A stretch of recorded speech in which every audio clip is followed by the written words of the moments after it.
अरविंद केजरीवाल के लिए दो ऐसी बुरी खबर आई है जिससे आम आदमी पार्टी में खलबली मच गई है। अरविंद केजरीवाल ने सोचा नहीं होगा वो बात बाहर आ गई है। अरविंद केजरीवाल सोच रहे थे कि वो अपने चाल में कामयाब हो जाएंगे, लेकिन इस बार ऐसी बात बाहर आई है जिससे केजरीवाल एंड कंपनी की नींद गायब हो गई है। पुलिस के पास भी अब शिकायत पहुंच गई है, जिससे अरविंद केजरीवाल को एक बार फिर जेल जाने का डर सताने लगा है। इसलिए अब अरविंद केजरीवाल बेचैन हो गए हैं। चुनाव से पहले अरविंद केजरीवाल के लिए यह सबसे बड़ा झटका है। शीश महल को लेकर भी बड़ा खुलासा हुआ है, जिससे सब हैरान हैं। वहीं एक दूसरे मामले में भी आप फंस गई है। इस खबर में आगे आपको बताएंगे सब कुछ डिटेल में। वहीं इस खबर में आपको ये भी बताएंगे कि कैसे संजय राउत बैकफुट पर हैं और कैसे हार के बाद उद्धव ठाकरे अब बदले बदले से लग रहे हैं। तो बने रहिए हमारे साथ अंत तक और देखिए हमारी ये खास रिपोर्ट। साथ ही आप दर्शकों से विनम्र निवेदन है कि चैनल को सब्सक्राइब जरूर कर लें। दिल्ली में होने वाले चुनाव से पहले आम आदमी पार्टी के मुखिया अरविंद केजरीवाल की मुश्किलें बढ़ती जा रही है। अरविंद केजरीवाल कोशिश कर रहे हैं कि सीएम रहते जो उन्होंने किया था उसको लेकर कोई राज बाहर ना आ जाए, लेकिन अब जो खबर आई है उससे आम आदमी पार्टी की मुसीबत बढ़ती दिख रही है। अरविंद केजरीवाल अब चौतरफा घिर गए हैं। दर्शकों, जो लोग ये कहते थे कि सत्ता में आने के बाद भी हम बड़े बंगले में नहीं रहेंगे, हम किसी भी प्रकार की सुख सुविधा नहीं लेंगे, हमें बड़े घरों में रहने का कोई लालच नहीं है, हमें सत्ता का कोई भोग नहीं है, हम तो आम लोग हैं, हम आम लोगों की तरह जीवन जीते हैं, हमें सत्ता चमक से कोई लेना देना नहीं है, हम सिर्फ दिल्ली की जनता को सुख सुविधा देना चाहते हैं ताकि वो बेहतर जीवन जी सके। लेकिन दर्शकों, समझने की बात यह है कि कैसे यू टर्न लेते हुए अरविंद केजरीवाल और आपने चुपचाप सारे लग्जरी सामान जुटा लिए और सुखी जीवन जीने लगे। एक ऐसा बंगला बनवाया कि कहने वाले तो ये तक कहने लगे थे वो प्रधानमंत्री आवास को टक्कर दे रहा था। लेकिन अब अरविंद केजरीवाल फंसते नजर आ रहे हैं। दरअसल दिल्ली विधानसभा चुनाव के लिए प्रचार में तेजी आने के साथ ही आम आदमी पार्टी के राष्ट्रीय संयोजक अरविंद केजरीवाल की परेशानी बढ़ सकती है। पिछले सप्ताह उपराज्यपाल वीके सक्सेना ने आबकारी नीति मामले में अरविंद केजरीवाल के खिलाफ मुकदमा चलाने की सिफारिश की थी। वहीं अब मुख्यमंत्री आवास को लेकर विधानसभा में नेता प्रतिपक्ष विजेंद्र गुप्ता की शिकायत पर सतर्कता विभाग ने पीडब्ल्यूडी से जांच करने को कहा है। उन्होंने 6 फ्लैग स्टॉप रोड स्थित मुख्यमंत्री आवास में सुख सुविधा पर भारी रकम खर्च करने और भ्रष्टाचार का आरोप लगाया था। ऐसे में दिल्ली सरकार के सतर्कता विभाग ने शीश महल को लेकर एक रिपोर्ट मांगी है। विभाग ने पीडब्ल्यूडी से भव्य वस्तुओं और फर्नीचर की खरीद में अनियमितताओं और नवीनीकरण में प्रोटोकॉल के उल्लंघन के आरोपों में 6 फ्लैग स्टॉप रोड बंगले पर एक रिपोर्ट प्रस्तुत करने को कहा है। दिल्ली विधानसभा में विपक्ष के नेता विजेंद्र गुप्ता ने कहा है कि पीडब्ल्यूडी को इन आरोपों पर 5 दिनों के भीतर रिपोर्ट सौंपने को कहा गया है। वहीं आम आदमी पार्टी का कहना है कि बीजेपी के पास दिल्ली में ना तो कोई विश्वसनीय चेहरा है और ना कोई विजन है और ना ही कोई योजना है। उनका एकमात्र एजेंडा सुबह शाम अरविंद केजरीवाल को गालियां देना है। वहीं विजेंद्र गुप्ता ने कहा है कि उन्होंने 20 नवंबर को दिल्ली के उपराज्यपाल को इस संबंध में पत्र लिखा था। उपराज्यपाल ने 6 दिसंबर को इस मामले में सतर्कता विभाग को जांच के आदेश दिए थे। सतर्कता विभाग ने पीडब्ल्यूडी के प्रमुख सचिव को जांच सौंप दी है। उन्होंने आगे कहा कि पीडब्ल्यूडी को मुख्यमंत्री आवास में विलासिता के साधन उपलब्ध कराने वाले का पता करने, इसके बदले किसी को क्या लाभ पहुंचाया गया, सरकारी फंड से कितनी राशि खर्च हुई और नियम के उल्लंघन को लेकर जांच कर 5 दिनों में रिपोर्ट देनी है। उन्होंने कहा कि पीडब्ल्यूडी द्वारा वर्ष 2022 में मुख्यमंत्री आवास में उपलब्ध कराए गए फर्नीचर और अन्य वस्तुओं की सूची और अरविंद केजरीवाल के आवास छोड़ने पर तैयार की गई सूची में बहुत असमानता मिली है। पीडब्ल्यूडी का कहना है कि वर्ष 2022 के बाद उसने मुख्यमंत्री आवास में फर्नीचर या कोई और सामान नहीं लगवाया है।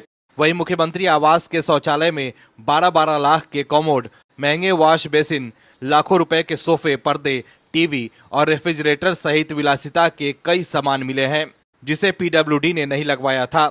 मुख्यमंत्री आवास में महंगे सामान उपलब्ध कराने वालों की जानकारी सामने लाने की जरूरत है। उन्होंने कहा कि नई आबकारी नीति में शराब माफियाओं को लाभ पहुंचाया गया था। शराब माफिया द्वारा विलासिता के सामान उपलब्ध कराए जाने की संभावना है। इसकी सच्चाई सामने आनी चाहिए। तो देखा आपने कैसे चुनाव से पहले आपकी मुश्किलें बढ़ती दिख रही है। आम आदमी पार्टी के मुखिया अरविंद केजरीवाल समझ गए हैं कि अब उनकी पोल खुल गई है, इसलिए वो अब बेचैन हो गए हैं।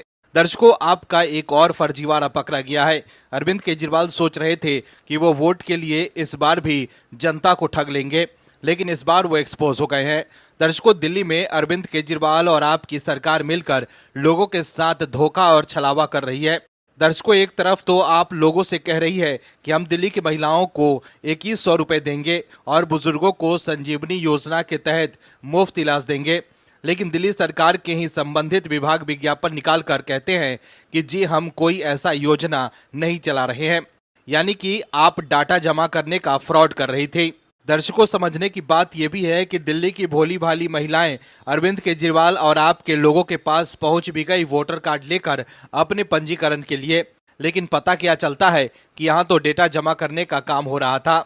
अब तो आप फंस गई है और रही सही कसर उपराज्यपाल साहब ने पूरी कर दी है, जिसके बाद अरविंद केजरीवाल की नींद गायब हो गई है।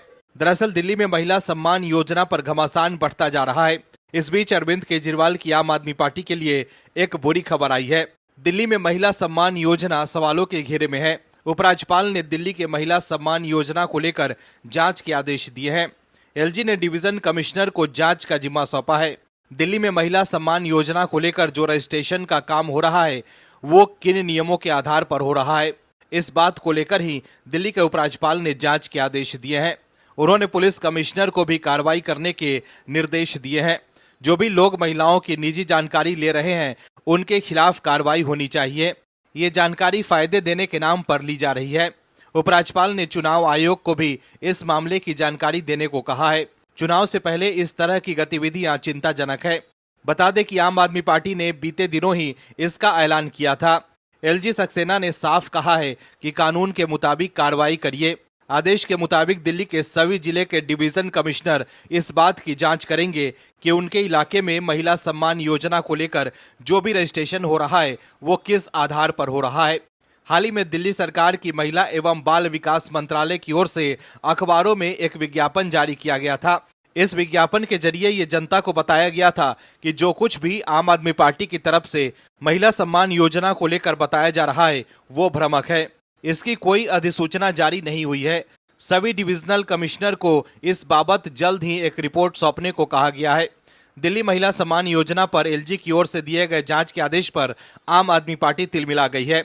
एलजी दफ्तर से महिला सम्मान योजना की जांच को लेकर चिट्ठी लिखे जाने के बाद आम आदमी पार्टी के मुखिया अरविंद केजरीवाल ने आनन फानन में प्रेस कॉन्फ्रेंस बुलाई। उन्होंने आरोप लगाया कि बीजेपी दिल्ली का चुनाव हार रही है और वो महिला सम्मान योजना और संजीवनी योजना से बौखलाई हुई है। उन्होंने चुनौती देने के लहजे में लोगों से अपील की कि दोनों योजनाओं के तहत खूब रजिस्ट्रेशन कराइए, देखता हूं इसे कौन रोक लेता है।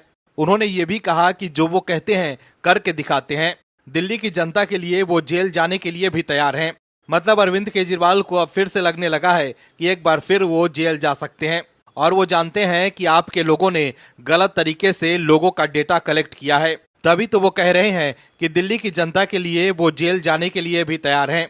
लेकिन अब इस मामले में जांच के बाद क्या कार्रवाई होती है वो देखना होगा, लेकिन उससे पहले ही अरविंद केजरीवाल तिलमिला गए हैं। महाराष्ट्र में चुनाव हारने के बाद उद्धव ठाकरे काफी परेशान हैं। उद्धव ठाकरे अब अपने बेटे आदित्य ठाकरे के सियासी भविष्य को लेकर काफी चिंतित हैं। उद्धव ठाकरे अब कोशिश कर रहे हैं कि कैसे भी करके वो फिर से अपनी खोई हुई सियासी जमीन वापस हासिल करें। संजय राउत की वजह से उद्धव ठाकरे सत्ता भी गंवा चुके हैं और पार्टी भी। कहा जाता है कि संजय राउत के बहकावे में आकर ही उद्धव ठाकरे बीजेपी से नाता तोड़कर कांग्रेस और शरद पवार के साथ चले गए थे। लेकिन अब ऐसा लग रहा है कि उद्धव ठाकरे संजय राउत की सुनने वाले नहीं हैं और अब वो कमान अपनी हाथों में ले चुके हैं। संजय राउत अभी कांग्रेस के साथ हमदर्दी दिखा रहे हैं और कांग्रेस के साथ गठबंधन में बने रहना चाहते हैं, तो वहीं उद्धव ठाकरे की पार्टी के नेता अब कांग्रेस से अलग होकर फिर से हिंदुत्व के मुद्दे पर लौटना चाहते हैं। कांग्रेस भी हैरान है कि अचानक उद्धव सेना कैसे बदल सकती है। दर्शकों, उद्धव ठाकरे अब समझ गए हैं कि कांग्रेस के साथ जाने की वजह से जनता ने उन्हें नकार दिया है। ऐसे में अब वो हिंदुत्व के मुद्दे पर लौटना चाहते हैं। लेकिन सवाल यह है कि अब संजय राउत का क्या होगा, क्योंकि संजय राउत के मंसूबों पर पानी फिरता दिख रहा है। दरअसल विधानसभा चुनाव में हार के बाद अब उद्धव सेना कांग्रेस से अलग होने पर मंथन कर रही है, तो वहीं संजय राउत राज्यसभा जाने के लिए कांग्रेस के साथ ही बने रहना चाहते हैं। लेकिन अब उद्धव ठाकरे एक्टिव हो गए हैं। इंडिया अलायंस और महाविकास अघाड़ी का नाम न लेते हुए अब शिवसेना यूबीटी के प्रमुख उद्धव ठाकरे आगामी बीएमसी चुनाव की तैयारियों में दमखम के साथ जुट गए हैं। उद्धव ठाकरे को इस बात का अंदाजा है कि 2017 में बीएमसी की सत्ता कब्जाने से बाल बाल चूक गई बीजेपी बीएमसी की सत्ता हथियाने के लिए हर संभव तरीका अपना सकती है। अक्सर विधानसभा चुनाव को निकाय चुनाव का ट्रेलर ही माना जाता है। ऐसे में अब बीएमसी को लेकर उद्धव ठाकरे काफी चिंतित नजर आ रहे हैं। वहीं अब उद्धव ठाकरे ने मातोश्री पर मैराथन बैठक शुरू कर दी है। बकायदा प्लानिंग की गई है कि किस क्षेत्र से नेताओं की कब बैठक होगी। उन्हें रिपोर्ट कार्ड भी सौंपने को कहा गया है। एक्सपर्ट्स को लग रहा है कि बीजेपी हैदराबाद नगर निगम चुनाव 2020 की स्ट्रेटजी को मुंबई में भी अपना सकती है। बीजेपी की हैदराबाद स्ट्रेटजी ने बीजेपी को 4 सीट से सीधे 48 सीट पर पहुंचा दिया था। बीजेपी हैदराबाद नगर निगम चुनाव की सत्ता तो नहीं हथिया पाई थी, लेकिन उसने हैदराबाद में असदुद्दीन ओवैसी की होम पिच पर उन्हें दूसरे नंबर से तीसरे नंबर पर धकेल दिया था। बीजेपी ने हैदराबाद के नगर निगम चुनाव में अपने बड़े नेताओं को उतार दिया था। ऐसे में बीजेपी अब बीएमसी में भी पूरी ताकत झोंक सकती है और हिंदुत्व के मुद्दे पर उद्धव सेना को घेर सकती है। यही वजह है कि उद्धव ठाकरे की पार्टी के नेता चाहते हैं कि कांग्रेस से अलग होकर अकेले चुनाव लड़ें, नहीं तो विधानसभा चुनाव की तरह ही बीएमसी चुनाव में भी उनका सफाया तय है। ऐसे में अब बीएमसी चुनाव से पहले उद्धव ठाकरे और आदित्य ठाकरे बीजेपी से नजदीकियां बढ़ाने में लगे हुए हैं और संजय राउत अलग थलग पर गए हैं। उद्धव ठाकरे और आदित्य ठाकरे खुद सीएम फडणवीस से मिल रहे हैं, लेकिन वो बीजेपी से संजय राउत को दूर रख रहे हैं। मतलब साफ है कि उद्धव भी जानते हैं कि बीजेपी से नजदीकियां बढ़ाना है तो संजय राउत को दूर रखना होगा, क्योंकि संजय राउत बीजेपी के खिलाफ खूब बयानबाजी कर रहे थे। ऐसे में उद्धव ठाकरे संजय राउत को बीजेपी से दूर रख रहे हैं। उद्धव ठाकरे इन दिनों मुंबई में पदाधिकारियों के साथ बैठक कर रहे हैं। वहीं 21 दिसंबर को एक बैठक हुई, जिसके बाद ये बैठकें प्रेरक विधानसभा के हिसाब से हो रही है। खुद उद्धव ठाकरे बैठक के जरिए समीक्षा कर रहे हैं। विधानसभा चुनाव के नतीजे के बाद मुंबई में विधानसभा निरीक्षकों की नियुक्ति की गई थी और उन्होंने वार्डवार शाखा प्रमुखों से लेकर विभाग प्रमुखों तक से बातचीत की। इसके बाद निरीक्षकों ने 21 दिसंबर को एक बैठक में उद्धव ठाकरे को रिपोर्ट सौंपी। खबर के मुताबिक निरीक्षकों ने यह भी कहा कि कांग्रेस से अलग हो जाना चाहिए। कांग्रेस के साथ जाने की वजह से ही हिंदुत्व की छवि खराब हुई है। वहीं दूसरी तरफ संजय राउत कांग्रेस के साथ ही चिपके रहना चाहते हैं।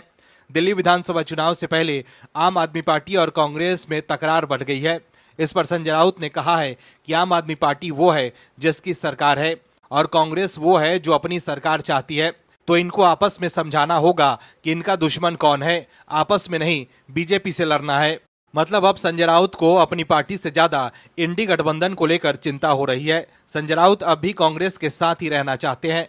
उन्हें सिर्फ इस बात से मतलब है कि वो फिर से राज्यसभा कैसे जाएंगे, लेकिन अब ऐसा लग रहा है जैसे उद्धव ठाकरे उनकी सुनने वाले नहीं है। Bureau report, OMH news. आप दर्शकों से विनम्र निवेदन है कि चैनल को सब्सक्राइब जरूर करें